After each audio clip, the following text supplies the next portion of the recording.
everyone. So this is the lecture of Monday, November 25th that I will be recording.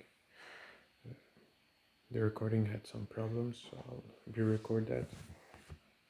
Okay, so we started with a proposition. We were talking about the characteristic of a ring, and we have the following proposition. Let R be a ring of characteristic n.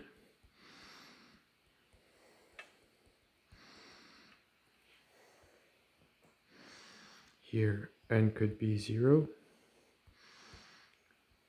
or a number bigger than 2, bigger or equal to 2. Then Z mod nz is isomorphic to a subring of R.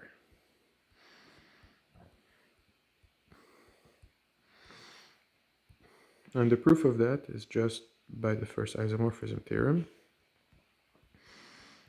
So the proof, so let phi be the unique homomorphism, with the unique ring homomorphism from Z to R, we know that there exists one and only one.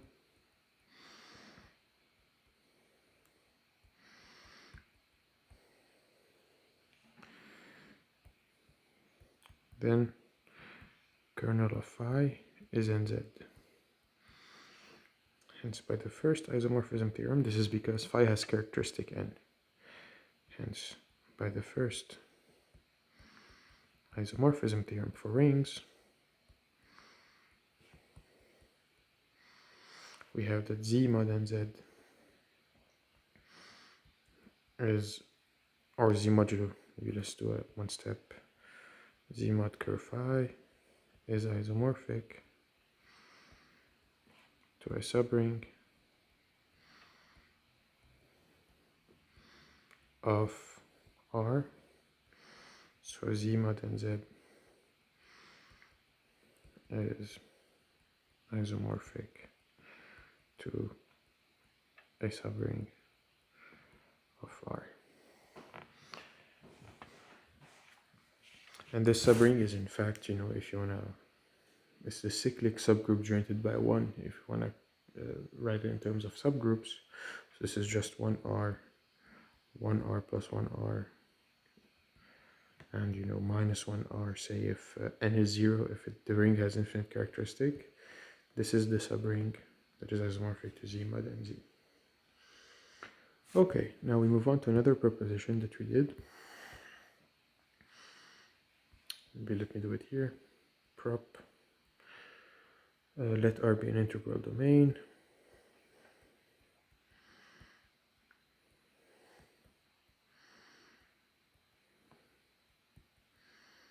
Then the characteristic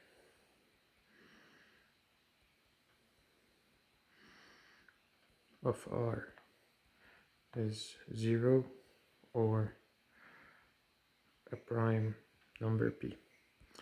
Now to prove that, we prove that also by the first isomorphism theorem. So let phi be the unique ring homomorphism from Z to R. We know that curve phi is equal to nz for some n belonging to 0, 2, 3. So n is 0 or n is bigger or equal to 2, because we're assuming that all our rings are non-zero. This is an assumption that we made in the lectures, that rings have different multiplicative and additive identities. By the first isomorphism theorem,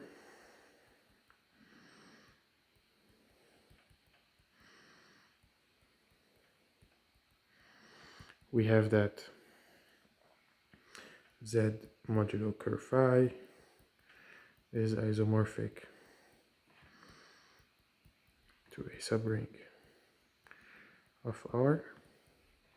Now since R is an integral domain,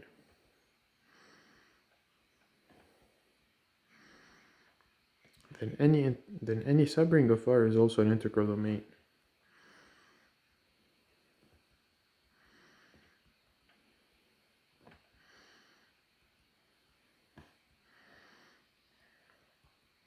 And hence Z mod curve phi, which is equal to Z mod NZ, is an integral domain, and this happens precisely, hence n is equal to 0 or ns prime, because we have seen that Z mod NZ is an integral domain if and only if n is 0 or ns prime. Maybe let's write these down again. Z mod NZ is a field if and only if n is prime. Z mod NZ is an integral domain if and only if n is equal to 0 or ns prime. Okay, now we proved another proposition concerns finite field, which also can be done using characteristics. So let f be a finite field.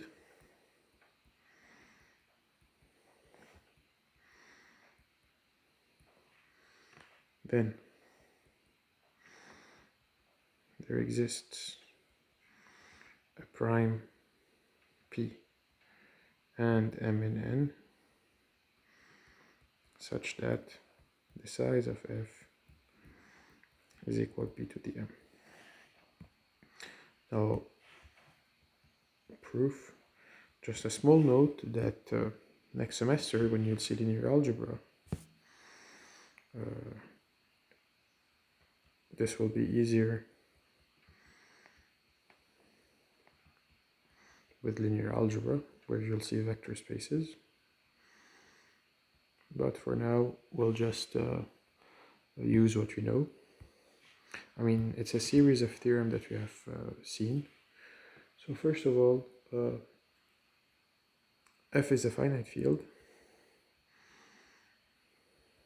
So the characteristic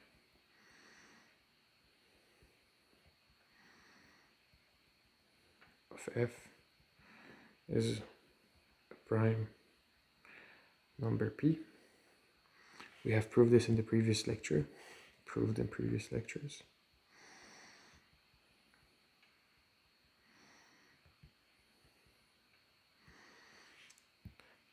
And we also proved in previous lectures, hence, that any finite ring of prime characteristic P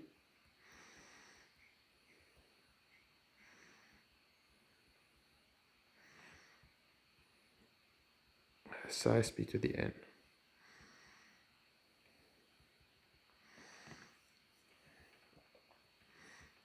So f has size P to the m for some m and n. And here I'm referring to the theorem that if R is a ring of prime characteristic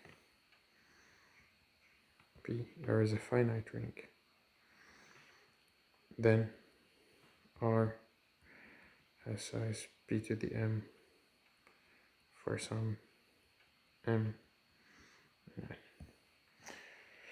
Okay, after we finished this small recap on or small more properties on characteristics, on the characteristic of a ring, we then moved on to study the ring of polynomials.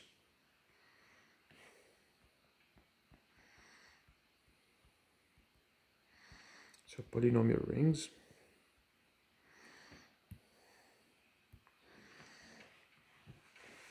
So first we will define polynomial rings over commutative ring. So let R be a commutative ring.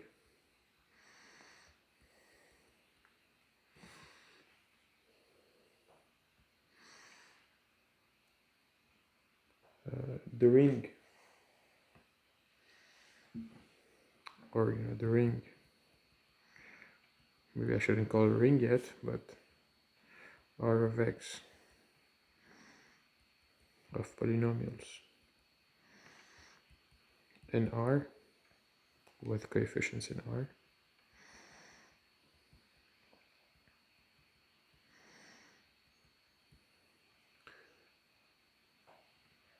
is the following set. So it's R of x is the expression of the form an xn plus an minus 1 xn minus 1 plus a1x plus a0, where n belongs to n union 0 and an minus 1, and an minus 1 up to a0 belong to R.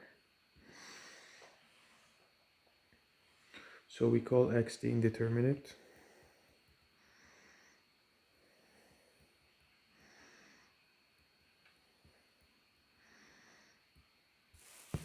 and an minus 1 a0 are called the variable,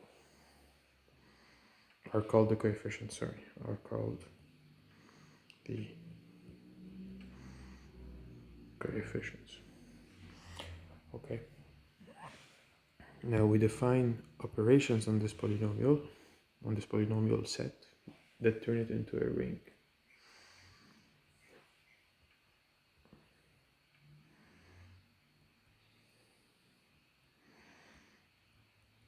So addition,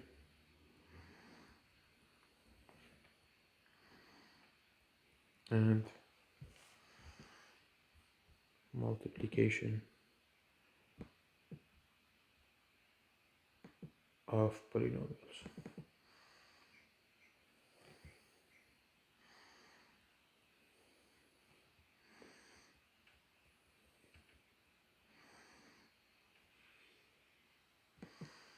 Okay, now we saw before, we have seen before how to multiply two polynomial. So we define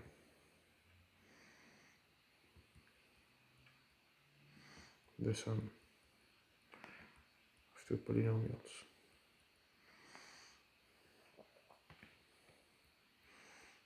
an xn plus a1x plus a0 plus bm xn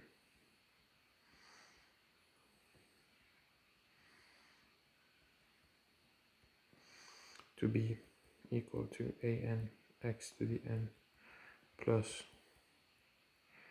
am plus bm x to the m plus a1 plus b1. Oh, let's erase that.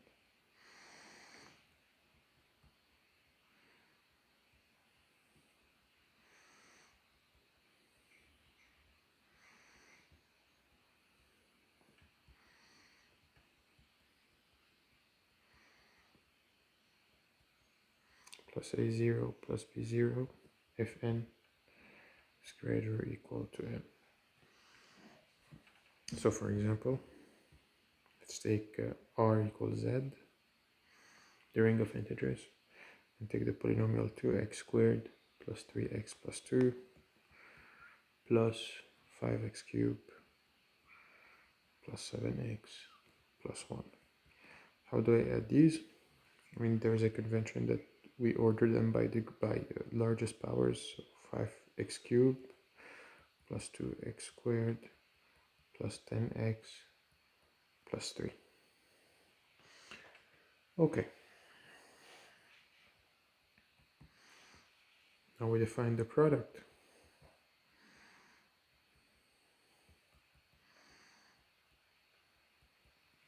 of two polynomials.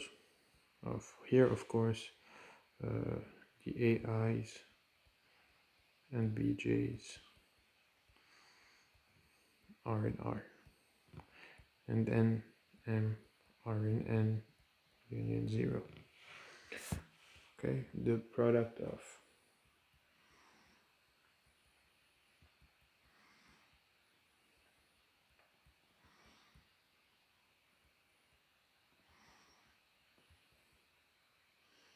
plus b0, this is the product. We define it to be, of course here we don't need to memorize a formula because this is just a regular product of polynomials. We don't have to memorize any formula, so we can define this as C0. I mean, it's just a regular you can take the product as if you were taking a regular product of numbers. So you can treat x as a number, really.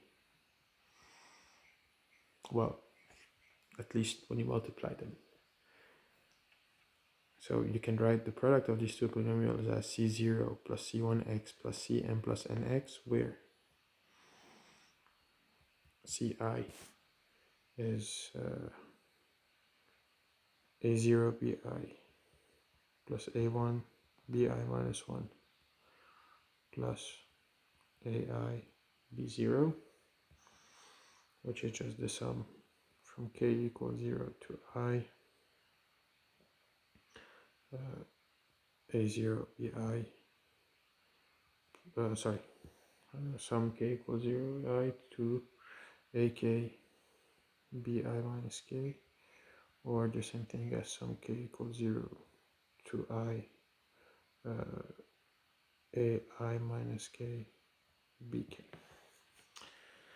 Okay, where the A, J, or the bj's are 0 if they're not defined.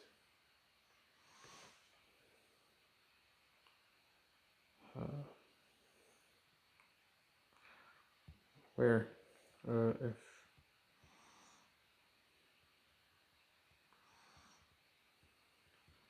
j are 0 if they are not defined. Okay, I mean, let's do an example here. R to be the ring, let's say the field R, and we take the polynomials R of x, so let's say 2x squared plus 3x plus let's say 5 times x4 plus 6x squared plus 2. What is that here? You just take the product of two polynomials. So this is 2x squared times x4, this is 2x6 plus 12x to the fourth plus 4x squared plus 3x5 plus 18x cubed plus 6x plus 5x4 plus 18x cubed. Oh no, we did that here. Plus 5x4 plus 30x squared plus 10. Okay, so what you could do is we could rearrange them, so put them in order. It's 2x6. How many x5 do we have? It's 2x6 plus, have here, x5 plus 3x5. Now how many x4 do we have? Plus 17x4, I think. And then how many x cubed? We have 18 here. And we might have none. We might have none. Plus 18x cubed. More. Plus 6x. Oh well, how many x squared? We have 4x squared. And 30x squared plus 34x squared plus 10. Okay. Let's give another example too. R is equal z mod, let's say 4z of x. Sorry, R is equal to z mod 4z. And let's take 2x plus 1 times 3x plus 2. What do we get? We get 6x squared plus 4x plus 3x plus 2. We're working in z mod 4, so this is 2x squared, 4x goes to 0 because mod 4 mod 4 is 0, plus 3x plus 2. Okay. Now the identity for multiplication in this ring, the identity for addition first of all, is the zero polynomial.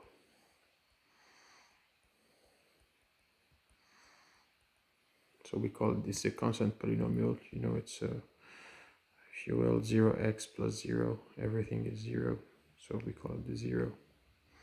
You can write it as 0r plus 0rx and so on. We denote it as 0. I mean, we kind of, yeah. So in general, we can see this as a constant polynomial. You know, a polynomial was just a scalar coefficient, if you will. So, and then when we add them, it's clear that f of x plus 0r is equal to 0r plus f of x for any f of x and r of x. And the identity for multiplication is just the constant polynomial 1r. Call it constant just because, you know, it has no other, it has only the constant term. What we usually call the constant term over the reals is called constant term here. Is 1r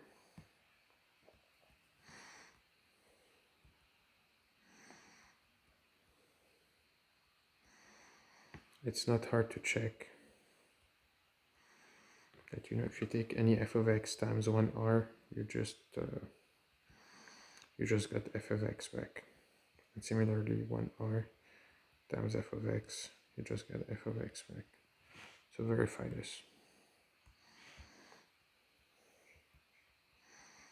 I mean, it should not be very long. Verifying is left as an exercise. Okay. I'll also left as an exercise. Here it's what's left as an exercise, and which is not the best exercise to do, but nevertheless you'll learn a lot. Showing that addition, show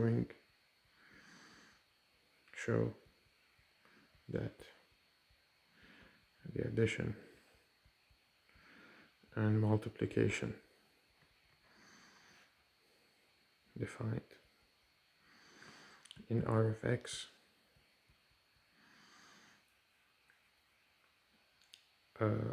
is turn R of x into a ring. Okay, now we'll just talk about the degree of a polynomial.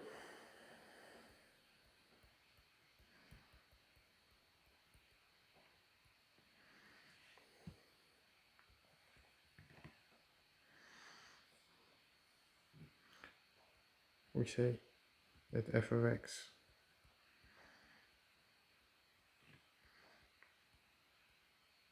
has degree n if f of x is equal to some an x to the n plus an minus 1. Here, of course, I'll just say n union 0 for now,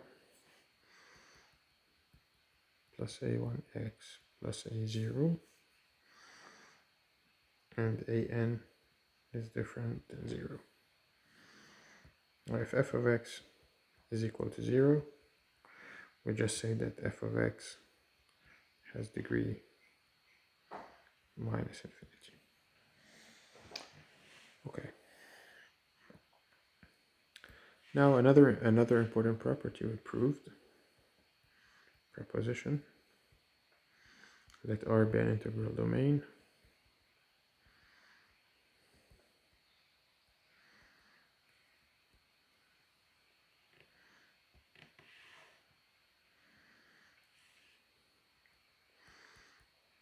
then R of x is an integral domain.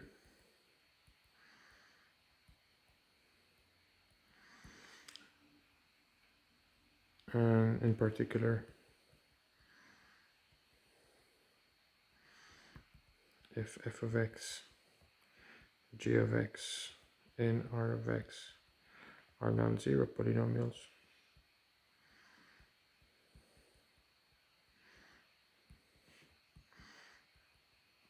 the degree of f of x, g of x is bigger or equal than the degree of f of x plus, is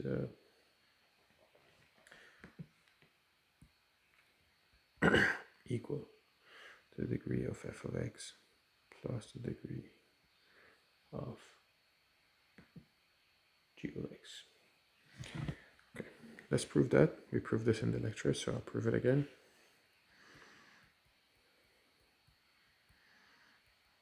Let f of x, g of x be non-zero, and R of x be non-zero. So suppose that f of x has degree m,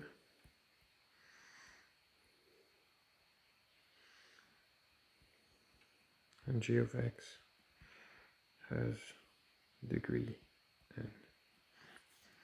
Now we can write f of x as am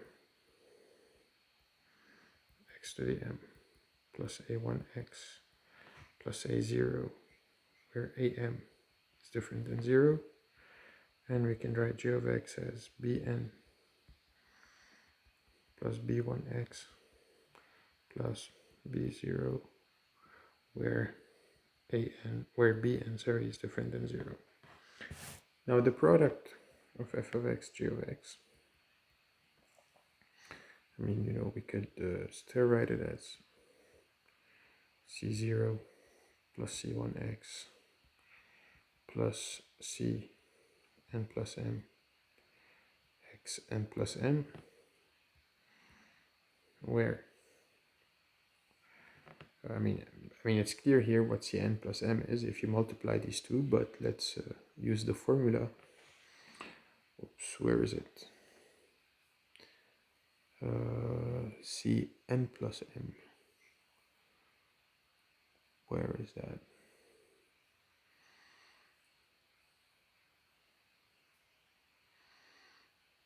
Oops, Cm plus n. Anyways, couldn't find it, but if you take the product of these two, the coefficients of the xn plus m will just be am bn. Okay, it's not a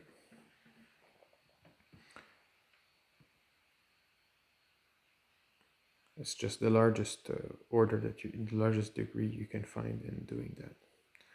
Okay, so since R is an integral domain,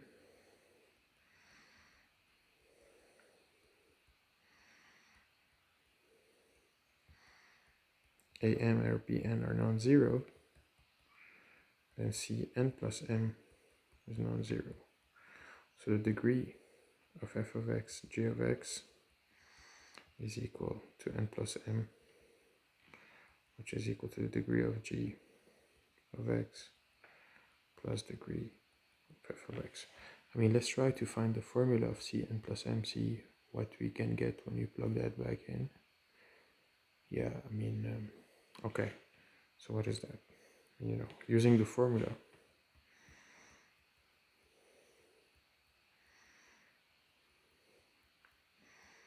sum k equals 0 to n plus m, a n plus m minus k times bk. Now notice with the way we defined ai, if I is bigger or equal to m is 0, right? So ai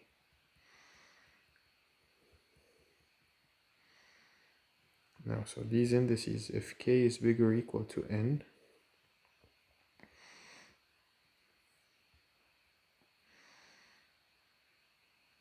yeah, so if,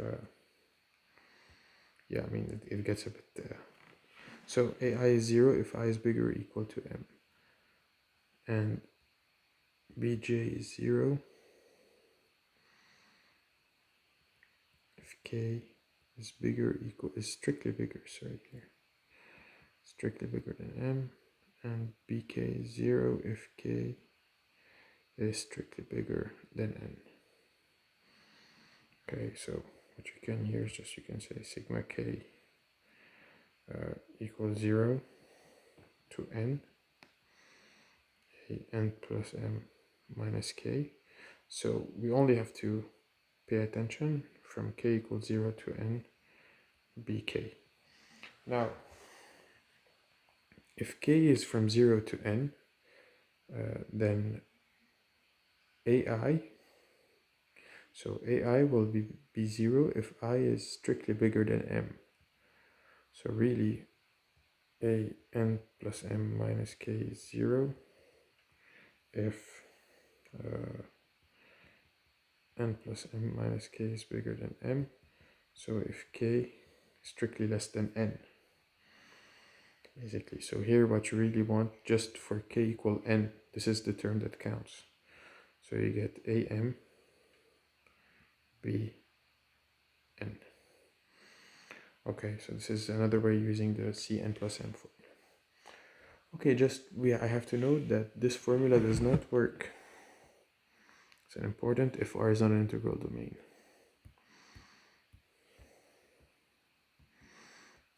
If R is z mod 4z, say, and you take f of x is 2x plus 1, and g of x is also 2x plus 1, for example, f of x g of x is just 2x plus 1 squared, which is just 4x squared plus 4x plus 1, which is just 1.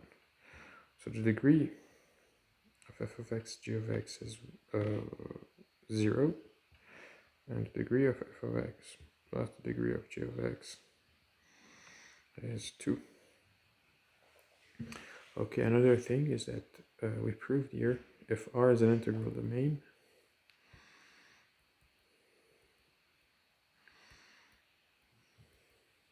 implies R of x is an integral domain.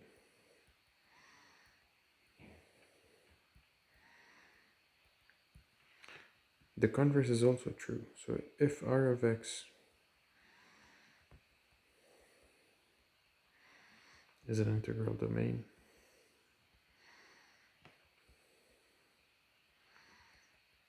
then so is R. This is a bit more straightforward, but I mean, you know, because R can be realized as the subring of R of x that are constant polynomials.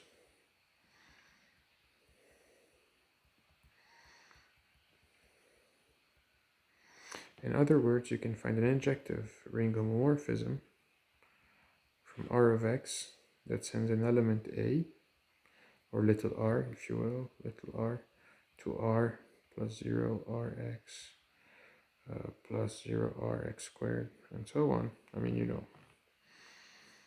So phi of R really, and any subring of an integral domain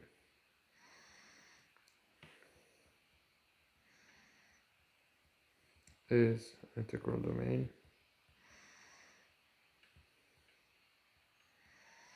So R of x integral domain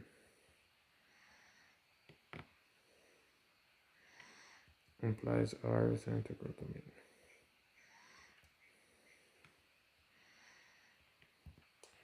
Okay. Thank you very much. And sorry for the problems in the recordings.